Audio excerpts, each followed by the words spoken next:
ನೀವು ಟೋಲ್ ಪ್ಲಾಜಾದಲ್ಲಿ ಹೋಗುವಾಗ ಅಲ್ಲಿನ ಸ್ಕ್ಯಾನರ್ ನಿಮ್ಮ ಫಾಸ್ಟ್ಯಾಗ್ ಅನ್ನ ರೀಡ್ ಮಾಡ್ತಿದ್ರೆ ಅಲ್ಲಿರುವ ಸಿಬ್ಬಂದಿಗಳು ಮೊದಲು ಹೇಳೋದು ಫಾಸ್ಟ್ಯಾಗ್ ರೀಡ್ ಆಗ್ತಾ ಇಲ್ಲ, ದುಡ್ಡು ಕಟ್ಟಿ ಅಂತ. ಅಂತಹ ಸಂದರ್ಭದಲ್ಲಿ ಏನ್ ಮಾಡಬಹುದು? ಗವರ್ನಮೆಂಟ್ ರೂಲ್ಸ್ ಪ್ರಕಾರ ನಿಮ್ಮ ಫಾಸ್ಟ್ಯಾಗ್ ನಲ್ಲಿ ಹಣ ಇದ್ದು ಟೋಲ್ ಪ್ಲಾಜಾದವರ ಸ್ಕ್ಯಾನರ್ ನಿಮ್ಮ ಫಾಸ್ಟ್ಯಾಗ್ ಅನ್ನ ರೀಡ್ ಮಾಡ್ತಿದ್ರೆ ನೀವು ಅವರಿಗೆ ₹1 ಸಹ ಹಣ ಕೊಡೋ ಅವಶ್ಯಕತೆ ಇಲ್ಲ. ಬದಲಾಗಿ ನೀವು ಫ್ರೀ ಆಗಿ ಟೋಲ್ ನ ಕ್ರಾಸ್ ಮಾಡಿ ಆ ಒಂದು ರಸ್ತೆಯಲ್ಲಿ ಮುಂದಕ್ಕೆ ಹೋಗಬಹುದು. ಅಷ್ಟಕ್ಕೆ ಟೋಲ್ ಪ್ಲಾಜಾ ಸಿಬ್ಬಂದಿಗಳು ಸುಮ್ಮನಾದ್ರೆ ಓಕೆ.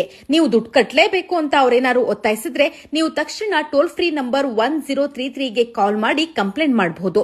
ನ್ಯಾಷನಲ್ ಹೈವೇ ಅಥಾರಿಟಿ ಅವ್ರ ಮೇಲೆ ಕ್ರಮ ಕೈಗೊಳ್ಳುತ್ತೆ. ಇನ್ನು ನ್ಯಾಷನಲ್ ಹೈವೇ ರೂಲ್ಸ್ ಪ್ರಕಾರ ಟೋಲ್ ಪ್ಲಾಜಾದಲ್ಲಿರುವ ವೇಟಿಂಗ್ ಟೈಮ್ 10 ಸೆಕೆಂಡ್ಗಿಂತ ಹೆಚ್ಚಾಗಿದ್ರೆ ಅಥವಾ ವೇಟಿಂಗ್ ಕ್ಯೂ 100 ಮೀಟರ್ಗಿಂತಲೂ ಅಧಿಕವಾಗಿದ್ದಾಗಲೂ ಸಹ ನೀವು ಯಾವುದೇ ಟೋಲ್ ಹಣ ನೀಡದೆ ಫ್ರೀ ಆಗಿ ಹೋಗಬಹುದು.